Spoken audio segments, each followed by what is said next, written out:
কেমন হবে যদি আপনি ঘুম থেকে উঠে দেখতে পারেন আপনার বিছানায় একজন মেয়ে বসে আছে? সেই মেয়েটির পরিচয় জানতে চাইলে সে উত্তর দেয় সে আপনার ওয়াইফ, যে কিনা ভবিষ্যৎ থেকে এসেছে। অথচ আপনি এখনো বিয়েই করেননি। বিষয়টা আপনার হজম করতে বেশ কষ্ট হবে, তাই না? এমনই একটি কনসেপ্ট নিয়ে আজকের এই মুভি, যার নাম সরে, a wife from the future. এটি একটি ইন্দোনেশিয়ান মুভি। তাহলে চলুন আজকের এক্সপ্লানেশন শুরু করা যাক। আমি রেজাউল আছি আপনাদের সাথে, আর আপনারা দেখছেন দ্য রিয়েলিটি স্টোরিজ। মুভির শুরুতে আমরা জনাথনকে দেখতে পারি। জনাথন হলো এই মুভির নায়ক। জনাথন ছবি তুলতে পছন্দ করে, তাই সে পৃথিবীর বিভিন্ন জায়গায় ছুটে যায় ছবি তোলার জন্য। এবার সে আরেকটিকে ছুটে গিয়েছে ছবি তোলার জন্য। সেখানে সে পোলার বিয়ারের ছবি তুলে, রাতে অরোরার ছবি তোলে। বিভিন্ন জায়গায় ঘোরাফেরার পরে সে আবার তার নিজের বাড়িতে ফিরে এসেছে। তার একজন ঘনিষ্ঠ বন্ধু রয়েছে যার নাম কার্লো। কার্লো একজন স্টেজ পারফর্মার। আজকে জনাথনের জন্মদিন, তাই দুই বন্ধু একটি বারে আসে কিছুটা মদ্যপান করার জন্য। জনাথন কার্লোকে জানায় সে একটি ফটো এক্সিবিশন করতে চায়। কার্লো বলে এর জন্য তাকে ডেভিডকে ভালো ভালো ছবি দেখাতে হবে। ডেভিড যদি তার ছবি পছন্দ করে, তবেই সে তার জন্য এক্সিবিশনের ব্যবস্থা করে দিবে। ডেভিড হলো একজন কিউরেটর, যে কিনা ছবি এক্সিবিশন করে থাকে। যাই হোক, জনাথন তার সদ্য তোলা ছবিগুলো কার্লোকে দেখায়। এটা দেখে কার্লো বলে, এসব ছবি ডেভিড পছন্দ করবে না, তোমার আরও ভালো ভালো ছবি তুলতে হবে। অনেক আড্ডা দেওয়ার পরে তারা দুজন নিজ নিজ বাড়িতে ফিরে আসে। জনাথন ঘুমিয়ে যায়। সকালে ঘুম থেকে ওঠার পরে জনাথন দেখে তার বিছানায় একজন মেয়ে বসে আছে। এটা দেখে সে একেবারে চমকে ওঠে। যাই হোক, জনাথন বিছানা থেকে লাফিয়ে ওঠে এবং মেয়েটিকে জিজ্ঞাসা করে, আপনি কে? মেয়েটি মুচকি হেসে বলে, আমার নাম সরে, আমি আপনার ওয়াইফ, যে কিনা ভবিষ্যৎ থেকে এসেছি। এসব কথা জনাথন একেবারে বিশ্বাস করে না। সে বাহিরে বের হয়ে কার্লোকে কল দিয়ে রাগান্বিতভাবে বলে, এসবের মানে কি? তুমি আমার বাসায় মেয়ে পাঠিয়ে প্রাঙ্ক করতেছো কেন? কার্লো এসবের কিছুই বুঝতেছে না। সে ডাইরেক্ট বলে দেয়, আমি কোনো মেয়ে পাঠাইনি, আর আমি কোনো প্রাঙ্কও করতেছি না। এরপর সে কল রেখে দেয়। জনাথন রুমে এসে সরেকে বলে, কার্লো আপনাকে যা টাকা দিয়েছে আমি তার দ্বিগুণ দেব, আপনি এখান থেকে চলে যান। সরে হাসি মুখে রুম থেকে বের হয়ে যায়। জনাথন যখনই বাহির হতে যাবে তখনই নিচ থেকে সরে বলে, ভালো করে দেখে নাও তুমি তোমার মানিব্যাগ ও মোবাইল ভুলে যাচ্ছ কিনা। জনাথন দেখে আসলেই সে মোবাইল এবং মানিব্যাগ ভুলে রেখে যাচ্ছিল। সরে এমনভাবে মনে করিয়ে দেয় যেন সে আগে থেকেই জানতো জনাথন মোবাইল এবং মানিব্যাগ ভুলে যাবে। যাই হোক, জনাথন বাহিরে বের হয়ে রাস্তা দিয়ে হাঁটতে থাকে। তখন সরে তার পিছু পিছু হাঁটতে থাকে। জনাথন সরের থেকে পালানোর জন্য জোরে হাঁটতে গেলে সরে বলে ওঠে, আস্তে হাঁটো, না হলে দুর্ঘটনা ঘটবে। আর সাথে সাথেই জনাথন একজন লোকের সাথে ধাক্কা খেয়ে পড়ে যায়। সরে এমন সময় সতর্ক করে যেন সে আগে থেকেই জানতো এই সময়ে ধাক্কা লাগবে। যাই হোক, জনাথনের একজন গার্লফ্রেন্ড রয়েছে, যার নাম হলো এলসা। জনাথন এলসার সাথে দেখা করতে আসে। সে এলসাকে সবটা ভালোভাবে খুলে বলে কার্লো প্র্যাঙ্ক করে একটা মেয়েকে তার রুমে পাঠিয়ে দিয়েছে। এটা শুনে এলসা অনেক রেগে যায় এবং বলে, তোমাকে আগেই বলেছিলাম কার্লোর সাথে না চলতে। এসব বন্ধু রাখার কোনো দরকার নেই। কিছুক্ষণ পরে সেখানে সরে চলে আসে। সে ঠিক জনাথনের পাশের সিটে বসে। সরে এলসাকে বলে, তুমি আমার স্বামীর সাথে ডেট করতেছো কেন? নিশ্চয়ই ও লুকিয়েছে যে ও বিবাহিত। এসব শুনে এলসা অনেক বেশি রেগে যায় এবং সে গ্লাসের পানি জনাথনের গায়ে মারে। মেনু কার্ড দিয়ে সরে নিজেকে ঢেকে ফেলে, যেন সে আগে থেকেই জানতো ঠিক এই সময় এলসা পানি ছুঁড়ে মারবে। জনাথন এলসাকে বোঝানোর জন্য উঠে তার পিছু নিতে যাবে, ঠিক তখনই সরে বলে ওঠে, সাবধানে যাও। আর সাথে সাথেই জনাথন পা পিছলে মাটিতে পড়ে যায়। যাই হোক, অনেক বেশি আপসেট হয়ে জনাথন বাড়িতে ফিরে আসে। পিছে পিছে সরেও চলে আসে। প্রচণ্ড রেগে জনাথন সরেকে বলে, তুমি যদি আমার পিছে আসো তাহলে আমি পুলিশকে জানাবো। এটা বলেই সে বাড়ির ভিতরে ঢুকে দরজা লাগিয়ে দেয়। জানালা দিয়ে জনাথন দেখে সরে তার বাড়ির সামনে বসে রয়েছে। জনাথন এদিকে তোয়াক্কা না করে নিজের দৈনন্দিন কাজ শেষে রাতে ঘুমিয়ে পড়ে। সকালে উঠে সে জানালা দিয়ে তাকালে দেখতে পায় সরে ঠিক একই জায়গায় বসে রয়েছে। সে সরের কাছে গিয়ে তাকে জিজ্ঞাসা করে, তুমি কি চাও? তখনই খিদের কারণে সরের পেটে শব্দ হতে থাকে। কি আর করার, জনাথন তাকে নিয়ে একটি রেস্টুরেন্টে যায়। রেস্টুরেন্টে গিয়ে সরে রিসিপশনে বলে, শুধু তার জন্য খাবার দিতে এবং তার হাজবেন্ডকে শুধু এক গ্লাস পানি দিতে। খাবার নিয়ে আসলে জনাথন অবাক হয়ে যায়। তার জন্য শুধু এক গ্লাস পানি আর সরের জন্য খাবার।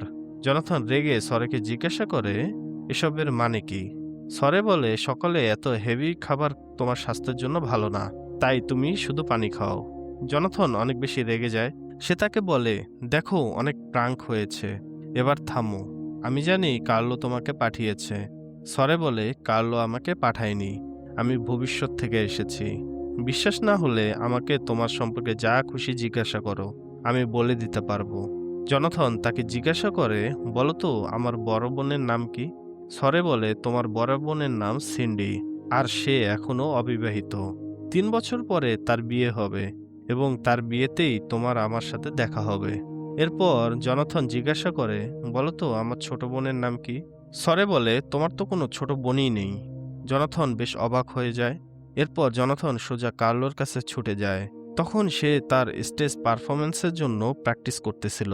জনাথন তাকে সেখান থেকে টেনে তুলে সবটা খুলে বলে। সব শুনে কার্লো নিজেও বেশ আশ্চর্য হয়ে যায়। সে জনাথনকে বলে, সত্যি আমি ওই মেয়েকে পাঠাইনি। জনাথন বাড়িতে ফিরে আসে। সে দেখে সরে তার জন্য পছন্দের চিকেন স্যুপ রান্না করতেছে। জনাথন তাকে বলে, আমি বিশ্বাস করলাম তুমি ভবিষ্যৎ থেকে এসেছো, কিন্তু কেন এসেছো? তখন সরে তাকে বলে, আমি তোমার জীবন আরো ভালো করতে চাই। জনাথন বলে, আমার জীবন আগের থেকেই অনেক ভালো রয়েছে, এর থেকে ভালো আর কি হতে পারে? একথা শোনার পরে সরে তাকে নিয়ে তার ফটো স্টুডিওতে যায়। সেখানে গিয়ে সরে জনাথনকে বলে, তুমি আর্কটিকের ছবিগুলো ডেভিডকে দেখিও না। তুমি কয়েকদিন আগে লাদাখে গিয়ে একজন বৃদ্ধ মহিলার ছবি তুলেছিলে, যেটি রোল নাম্বার 14 এবং ফ্রেম নাম্বার 29-এর মধ্যে রয়েছে। সেটি ডেভিডকে দেখালে সে এটি অনেক বেশি পছন্দ করবে। একথা শুনে জনাথন অনেক বেশি অবাক হয়, কারণ লাদাখের এই ছবির কথা সে ছাড়া আর কেউই জানে না।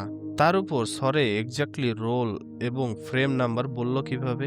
যাই হোক, সরের কথা মতো জনাথন লাদাখের ছবিগুলো ডেভিডকে দেখায়। ডেভিডের সেগুলো ভীষণ পছন্দ হয়। সে জনাথনের কাছে এরকম আরো ছবি চায় যেগুলো সে ফটো এক্সিবিশনে দিবে। জনাথনের বিশ্বাস হয়ে যায় সরে ভবিষ্যৎ থেকে এসেছে। সে সরেকে গিয়ে বলে, আমি বিশ্বাস করেছি তুমি ভবিষ্যৎ থেকে এসেছো, আমি এখন থেকে তোমার কথা মতোই চলবো। সরে তাকে প্রমিস করতে বলে। জনাথন প্রমিস করে বলে সে সরের সব কথা মেনে চলবে। এরপর সবার আগে সরে জনাথনের সবগুলো সিগারেট ভেঙে ফেলে এবং তার মদের বোতল বেসিনে খালি করে ফেলে। তাকে নিয়ে বাজারে বিভিন্ন ফলমূল কিনতে যায়, এমনকি জনাথনকে সাথে নিয়ে সকালে ব্যায়াম করতে যায়। মানে সরে জনাথনের স্বাস্থ্যের দিকে যথেষ্ট খেয়াল রাখতেছে। জনাথনও কষ্ট হলেও সরের সবগুলো কথা মেনে চলতেছে। যাই হোক, অবশেষে সেই দিনটি চলেই আসলো। ডেভিড জনাথনের ছবিগুলো এক্সিবিশন করে। জনাথন, সরে এবং কার্লো এক্সিবিশন দেখতে আসলে ডেভিড তাদের বলে, আমি স্পেনের একজন ক্লায়েন্টের সাথে কথা বলেছি, সে তোমার ছবি বেশ পছন্দ করেছে। স্পেনে তোমার ছবির এক্সিবিশন করাতে চায়। তোমার আরও কিছু ভালো ভালো ছবি তুলতে হবে। একথা শুনে জনাথন ও সেখানে উপস্থিত সবাই অনেক বেশি খুশি হয়ে যায়। রাতে জনাথন বিছানায় শুয়ে একটি বই পড়তেছিল। তখন সরে তার আলমারি থেকে একটি খাম বের করে, যেখানে বেশ কিছু চিঠি রয়েছে। সরে সেটি খুলতে গেলে জনাথন তাকে বাধা দেয়। সরে বলে, এগুলো নিশ্চয়ই তোমার গার্লফ্রেন্ডের দেয়া চিঠি, আমি অবশ্যই এগুলো খুলে পড়ব। জনাথন তাকে খুলতে দেয় না। এক পর্যায়ে তারা অনেক কাছাকাছি চলে আসে। তখন সরে বলে, আমি এখনো তোমার ওয়াইফ নই, বর্তমানে আমাদের এখনো বিয়ে হয়নি। একথা শুনে জনাথন তার কাছ থেকে দূরে সরে যায়। এরপর জনাথন বই পড়তে থাকে এবং পাশে শুয়ে সরে তার বই পড়া শুনতে থাকে। পরের দিন জনাথন সরেকে তার আগের তোলা কিছু ছবি দেখায়। সরে দেখে বলে, হ্যাঁ, এগুলোতে কাজ হয়ে যাবে, তারা এগুলো বেশ পছন্দ করবে। কিন্তু জনাথনের কিছু একটা মিসিং লাগে। তাই সে সরেকে নিয়ে বের হয়ে যায় নতুন ছবি তোলার জন্য। সূর্যাস্তের সময় সরেকে সামনে দাঁড় করিয়ে জনাথন বেশ কিছু ছবি তোলে। ছবিগুলো বেশ সুন্দর হয়। এরপর রাতে জনাথন ও সরে ঘুমাচ্ছিল। হঠাৎ জনাথন উঠে বের হয়ে যায়। সে বাহিরে গিয়ে স্মোক করতে থাকে। কিছুক্ষণ পরে সরে উঠে আসে। সে জনাথনকে বলে, তুমি আমাকে প্রমিস করেছিলে তুমি স্মোক করবে না। জনাথন বলেন, দেখো সরে, এটা আমার অনেক দিনের অভ্যাস, আমি হুট করে এটা ছাড়তে পারবো না। কয়েকদিন সময় দাও, ধীরে ধীরে আমি এই অভ্যাস ছেড়ে দেব। সরে বলে, এটা প্রথমবার নয়, আমি যতবারই তোমাকে একটা করে সুযোগ দেই ততবারই তুমি আরো সুযোগ চাও। আর ঠিক এই কারণেই আজ থেকে ঠিক ৮ বছর পরে তোমার হার্ট অ্যাটাক হবে। তুমি আমাকে ছেড়ে চলে যাবে। আমি বারবার চেষ্টা করার পরেও ব্যর্থ হচ্ছি। কিছুক্ষণ পরে সরের নাক দিয়ে রক্ত পড়তে থাকে। সে মাটিতে লুটিয়ে পড়ে। জনাথন তাকে জড়িয়ে ধরে বলতে থাকে, সরে, তোমার কি হয়েছে? সরে বলে, আমাকে যদি ১০,০০০ বার বাঁচতে হয়, প্রতিবারই আমি তোমাকেই বেছে নেব। এরপর সরে আবার জনাথনের পাশে জেগে ওঠে। মানে সে আবার অতীতের সেই সময় চলে এসেছে যেখান থেকে এসব শুরু হয়েছে। আবার সবকিছু একইভাবে রিপিট হয়। জনাথন এলসার সাথে দেখা করে, সেখানে সরে চলে যায়। এরপর এলসার সাথে তার ব্রেকআপ হয়। এক কথায় সবকিছু ঠিক একইভাবে ঘটতেছে। আর সেই জন্যই সরে আগে থেকেই সবটা জানে কখন কি হবে। এখানেও সরে জনাথনকে স্মোক ছাড়িয়ে তুলতে ব্যর্থ হয়। সে আবার অজ্ঞান হয়ে পড়ে যায় এবং জনাথনের পাশে শোয়া অবস্থায় জেগে ওঠে। এরপর বারবার সরে চেষ্টা করতে থাকে, কিন্তু সে প্রতিবারই ব্যর্থ হয়। জনাথন তার এই বাজে অভ্যাস ছাড়তে পারে না। তাই একবার বিরক্ত হয়ে সরে জনাথনকে বলে, তুমি যদি এই বাজে অভ্যাস ছাড়তে না পারো তাহলে আমাকে বিয়ে করো না। সিন্ডির বিয়েতে আমার সাথে দেখা করো না। আমার কাছাকাছি এসো না কখনো। বিয়ের পরে আমি তোমাকে হারাতে চাই না। এরপর সেই একই ঘটনা ঘটে। সরে মাথা ঘুরে পড়ে যায়। আবারও সে জনাথনের পাশে শোয়া অবস্থায় জেগে ওঠে। তবে এবার সে জনাথনের জেগে ওঠার আগেই রুম থেকে বের হয়ে যায়। জনাথন এলসার সাথে দেখা করে কথা বলতে থাকে। সরে এটা দেখেও তাদের গিয়ে ডিস্টার্ব করে না। সরে একটি দোকানে যায়। সেখানে গিয়ে সে একটি চাকরির সন্ধান করে। সে জানায় সে একজন ফ্যাশন ডিজাইনার। সে চাইলে যে কোনো কিছু করতে পারবে। মহিলার দোকানে আপাতত কোনো লোক লাগবে না। তবে মহিলার সরের কথা শুনে বেশ মায়া লাগে। তাই সে সরেকে নিয়ে তার বন্ধু মার্কোর কাছে যায়। মার্কো একজন কাপড়ের দোকানের মালিক। তার একজন ফ্যাশন ডিজাইনার লাগবে। মার্কোর দোকানে গিয়ে মহিলা ভিতরে চলে যায় মার্কোকে ডাকতে। আর এদিকে সরে ঘুরে ফিরে দোকানের ড্রেসগুলো দেখতে থাকে। সেখানে থাকা একজন মহিলা সরেকে ডেকে রেগে বলে, দেখো তোমার বস কি করেছে। আমার মেয়ের বিয়ের ড্রেস একেবারে খারাপ করে দিয়েছে। ড্রেসটি অনেক বেশি লম্বা এবং কাঁধের অংশটা কিছুটা বাঁকা। এই ড্রেস পরে সে কিভাবে বিয়ের ইভেন্টে যাবে? সরে তাকে বলে, ম্যাডাম আপনি শান্ত হন। সরে মেয়েটির কাছে গিয়ে বলে, আপনি তো হাই হিল পরেন তাই না? মেয়েটি উত্তর দেয়, হ্যাঁ। সরে বলে, এই ড্রেসের সাথে আপনি অবশ্যই হাই হিল পরবেন, তাহলে আর ড্রেসটি লম্বা হবে না। আর আপনি মনে হয় বাম কাত হয়ে ঘুমান, তাই আপনার ড্রেসটি বাম দিকে একটু বাঁকা মনে হচ্ছে। আপনি স্বাভাবিক হয়ে দাঁড়ান, দেখবেন তখন আর বাঁকা মনে হবে না। তবে এতে আপনাকে বেশ ভালো লাগতেছে। এমনিতেই আপনি বেশ সুন্দরী, তার উপর এই ড্রেস আপনাকে বেশ মানাচ্ছে। পাশে থেকে মার্কো পুরো বিষয়টি দেখতে পারে। সরের কাস্টমার ডিল করার পদ্ধতি মার্কোর বেশ পছন্দ হয়। সে সরেকে কাজে রেখে দেয়। সরের যেহেতু থাকার জায়গা নেই, তাই মার্কো তাকে নিজের বাড়িতে একটি রুমে থাকতে দেয়। সরে ধীরে ধীরে নিজেকে গুছিয়ে নিতে শুরু করে। সে কাজে আরো বেশি ইনভলভ হয়ে যায়। কিন্তু প্রিয় মানুষের থেকে দূরে থাকতে চাইলেই কি দূরে থাকা যায়? একদিন সরে দোকানে কাজ করতেছিল। তখন সেখানে এলসা আসে। এলসা মূলত মার্কোর বন্ধু। কিছুক্ষণ পরে সেখানে জনাথন আসে। তারা মূলত এখানে এসেছে তাদের বিয়ের জন্য ড্রেস বানাতে। জনাথনকে দেখে সরে কিছুটা এড়িয়ে যাওয়ার চেষ্টা করে। মার্কো সরেকে বলে জনাথনের ড্রেসের মাপ নিতে। সরে জনাথনের মাপ নিতে থাকে। জনাথন এখনো সরেকে চিনে না, তাই সে কোনো রকম প্রতিক্রিয়া দেখায় না। অনেক কষ্টে সরে জনাথনের মাপ নেয়। এরপর সে সোজা বাথরুমে গিয়ে চোখে মুখে পানি দিতে থাকে আর ভাবতে থাকে তাকে ভেঙে পড়লে চলবে না, সামনে এগিয়ে যেতে হবে। বাথরুম থেকে বের হয়ে দেখে এলসা আর জনাথন ঝগড়া করতেছে। কিছুক্ষণ পরে তারা রেগে দোকান থেকে বের হয়ে যায়। এরপর সরে অনেকটাই আবেগ আপ্লুত হয়ে মার্কোকে বলে, আপনি কি বলতে পারেন মানুষ চাইলেই তার ব্যথা অতীত সব পরিবর্তন করতে পারে কিনা? মার্কো বলে, অবশ্যই পারে, তবে পরিবর্তনটা হতে হবে নিজের মনের ভিতর থেকে। মার্কো সরের চেহারা দেখে বুঝতে পেরে তাকে জিজ্ঞাসা করে, এটাই কি সেই ছেলে যার জন্য তুমি আপসেট হয়ে বসে থাকো? সরে মার্কোকে জড়িয়ে ধরে বলে, হ্যাঁ। সে মার্কোকে ধন্যবাদ জানায় তাকে এত বেশি মেন্টালি সাপোর্ট দেওয়ার জন্য। এরপর আবার সরে সেই পুরনো টাইমে চলে আসে, মানে জনাথনের পাশে জেগে ওঠে। এবার উঠে সরে আগে সেই চিঠির খামটি খুলতে যায়। তার জানতে হবে এই খামের মধ্যে কি রয়েছে। সে দেখে খামের মধ্যে বিভিন্ন চিরকুট রয়েছে, যেগুলো জনাথন তার বাবার উদ্দেশ্যে লিখেছে। জনাথনের বাবা তাদেরকে ছোটবেলাতেই ছেড়ে অন্য মহিলাকে বিয়ে করেছে। তাই জনাথনের তার বাবার প্রতি একরাশ অভিমান। সরে বুঝে যায় এই অভিমানের জন্যই জনাথন এত বেশি ধূমপান করে। তাই তার এই স্মোক করা ছাড়াতে হলে আগে জনাথনের বাবার সাথে তার অভিমান ভাঙাতে হবে। এসব ভাবতে ভাবতেই জনাথন ঘুম থেকে উঠে যায়। সরে তাকে সবকিছু বোঝানোর ট্রাই করলে সে কোনো কথাই শোনে না। সরেকে চোর ভেবে ধাক্কা মেরে বাড়ি থেকে বের করে দেয়। সরে আবার জনাথনের পাশে জেগে ওঠে। এবারও সে জনাথনকে সব বোঝাতে গেলে জনাথন কোনো কথাই শোনে না। তাকে চোর ভেবে পুলিশের হাতে তুলে দেয়। সরে আবার জনাথনের পাশে জেগে ওঠে। এবার সে বুঝতে পারে জনাথনকে ভালোবেসে আস্তে ধীরে সবকিছু বোঝাতে হবে। সে আবারও আগের মতো সবকিছু রিপিট করতে থাকে। সে জনাথনের কাছাকাছি চলে আসে। রাতে জনাথন সিগারেট খেতে বের হলে সরে তাকে ধরে ফেলে। তখন সে জনাথনকে বলে, তুমি তোমার বাবার প্রতি অভিমান করে এভাবে স্মোক করতেছো। দিন শেষে ক্ষতি তোমার শরীরে হচ্ছে। জনাথন কান্না করতে করতে বলে, আমার বয়স যখন 4 বছর তখন আমার বাবা আমাদের ছেড়ে আরেকজনকে বিয়ে করে। নিজের সুখের জন্য সবকিছু ছেড়ে চলে গেছে। তাকে কিভাবে মাপ করি? সরে উত্তর দেয়, এই স্মোকের কারণে আজ থেকে কয়েক বছর পরে তোমার হার্ট অ্যাটাকে মৃত্যু হবে।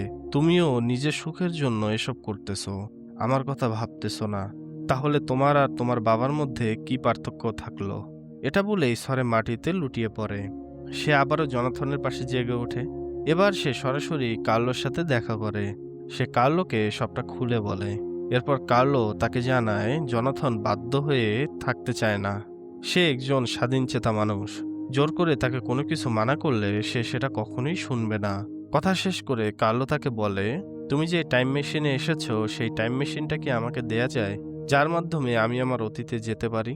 সরে হাসতে হাসতে বলে, আমার কাছে কোনো টাইম মেশিন নেই।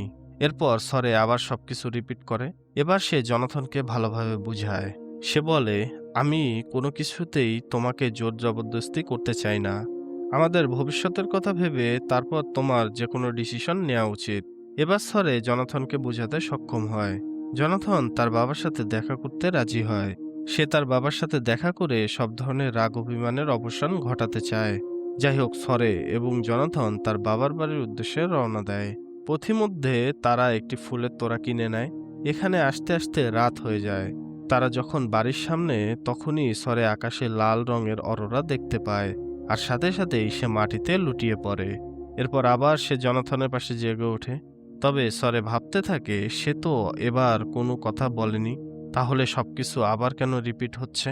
সরে পুনরায় সবকিছু একইভাবে রিপিট করে। সে যখনই বাড়ির কাছাকাছি যায় তখনই দ্রুত রাত হয়ে যায়। সে বাসে যাওয়ার সময় দেখে একজন মহিলা মোবাইলে নিউজ দেখতেছে। সেখানে বলা হয় সৌরঝড়ের কারণে আগামী 1 সপ্তাহ খুব দ্রুত রাত হবে। এতে পৃথিবীর বিভিন্ন জায়গায় অরোরা দেখা যাবে। সরে বুঝতে পারে রাত হওয়ার আগেই জনাথনকে তার বাবার সাথে দেখা করাতে হবে। তাহলেই হয়তো সে এই টাইম লুপ ভাঙতে পারবে। সরে আবারও সেখানে অজ্ঞান হয়ে পড়ে যায়। এরপর বারবার চেষ্টা করার পরেও সে রাত হওয়ার আগে জনাথনের বাবার বাড়িতে পৌঁছাতে পারে না। সবকিছু আবারও রিপিট হয়। এবার সরে জনাথনকে যখন বলে সে তার স্ত্রী, যে কিনা ভবিষ্যৎ থেকে এসেছে, তখনই রাত হয়ে যায় এবং আকাশে লাল অরোরা দেখা যায়। যাই হোক, এর পরের সিনে আমরা দেখতে পারি জনাথন ঘুম থেকে উঠেছে। তবে এবার সরে তার সাথে নেই। জনাথনের মাঝে কিছুটা পরিবর্তন দেখা যায়। সে নিজেকে গুছিয়ে নিতে শুরু করে, এলসার সাথে ব্রেকআপ করে এবং নিজের কাজে মনোনিবেশ করে। সে সুন্দর সুন্দর ছবি তুলতে থাকে। এবার সে সিদ্ধান্ত নেয় সে তার বাবার সাথে দেখা করবে। সে তার বাবার বাড়িতে যায়। একজন মহিলা দরজা খুলে। জনাথন তার বাবার নাম বললে মহিলা বলে, তুমি এখানে দাঁড়াও, আমি ওনাকে ডেকে নিয়ে আসতেছি। সে পাশে একটি ছবি দেখতে পারে যেখানে তার বাবা তার সৎ ভাইয়ের সাথে বেশ হাসি খুশি রয়েছে। তাই জনাথন আর দেখা করে না। সে সেখান থেকে চলে আসে এবং একটি ছবি রেখে আসে, যার পিছনে লেখা ছিল, আপনি যা করেছেন তা কখনোই ঠিক করেননি। তবে আপনি আপনার জীবনের যে 4টি বছর আমাকে দিয়েছেন তার জন্য আপনাকে অনেক বেশি ধন্যবাদ। জনাথনের বাবা বুঝতে পারে এটা জনাথন রেখে গেছে। সে বাহিরে বের হয়ে তাকে খুঁজতে থাকে, কিন্তু ততক্ষণে জনাথন সেখান থেকে চলে গিয়েছে। যেহেতু জনাথনের এখন আর কারোর প্রতি কোনো অভিযোগ নেই, তাই সে এখন আর কোনো ধরনের নেশা করে না। সে সুন্দর সুন্দর ছবি তোলে। সে সেই সূর্যাস্তের সময় ছবি তুলে যেই ফ্রেমে সে সরের ছবি তুলেছিল। এখানে দেখা যায় সরে যেই জায়গায় দাঁড়িয়ে ছিল ঠিক সেই জায়গায় কিছুটা আলো পড়েছে, যা ছবিটাকে আরো বেশি সুন্দর করে তুলেছে। সে তার তোলা ছবিগুলো এক্সিবিশনে তোলে, সবাই আসে এবং তার ছবিগুলো বেশ পছন্দ করে। এখানে ছবি দেখতে সরেও আসে। ততক্ষণ পর্যন্ত কেউ কাউকে চিনে না। সরে ঠিক সেই ছবিটার পাশে গিয়ে দাঁড়ায় যেটাতে আলোর ছায়া পড়েছে। সে ছবিটা খুব ভালো করে দেখছিল। তখন সেখানে জনাথন যায়। তাদের মধ্যে কথা হয় এবং একজন আরেকজনের সাথে পরিচিত হয়। ছবিটা আরো সুন্দরভাবে বোঝানোর জন্য জনাথন থিয়েটারের লাইটগুলো অফ করিয়ে অরোরার একটি ইফেক্ট দেয়। জনাথন বলে, আমি যখনই অরোরা দেখি সেখানে নিজেকে খুঁজে পাই। কি সুন্দর দৃশ্য, তাই না? কথাগুলো সরের বেশ ভালো লাগে। তাদের মাঝে এই কিছু সময়ের মধ্যে বন্ধুত্ব হয়ে যায়। তারা দুজনে হাত মেলায়। এই হাত মেলানোর ফলে টাইম লুপের সব স্মৃতি তাদের দুজনের মাইন্ডে চলে আসে। এখানে আমরা দেখতে পারি বিয়ের ৮ বছর পরে জনাথন হার্ট অ্যাটাকে মারা যায়। সরে এটা কোনোভাবেই মেনে নিতে পারেনি। সে একা হয়ে যায়। যেহেতু জনাথনের অরোরা অনেক বেশি পছন্দ ছিল, তাই সে অরোরা দেখতে যায়। সেখানে গিয়ে সে জনাথনের কথা মনে করে কান্না করতে থাকে। এরপরেই সেই টাইম লুপ শুরু হয়ে যায়। সরে নিজেকে জনাথনের পাশে শোয়া অবস্থায় পায়। তার পরের কাহিনী আমরা জানি। জনাথনের জীবন বাঁচানোর জন্য সরে কত বেশি সংগ্রাম করেছে। তারা দুজন দুজনকে চিনতে পারে আর সাথে সাথেই দুজন দুজনকে জড়িয়ে ধরে। এখানেই এই মুভির সমাপ্তি হয়। ছবিটা কিছুটা কাল্পনিক হলেও এখানকার মূলভাব বেশ গভীর। একজন স্ত্রী স্বামীর জন্য কত কিছুই না করে। এই বন্ধন কখনো ভাষায় বর্ণনা করা যায় না। ভালো থাকুক পৃথিবীর সকল স্ত্রী। যাই হোক, আপনাদের আজকের এক্সপ্লানেশন কেমন লাগলো তা অবশ্যই কমেন্ট করে জানাবেন। ভিডিওটি ভালো লাগলে লাইক করবেন এবং আমার চ্যানেলটি সাবস্ক্রাইব করবেন। দেখা হবে পরবর্তী কোনো ভিডিওতে। ততক্ষণে ভালো থাকবেন সবাই।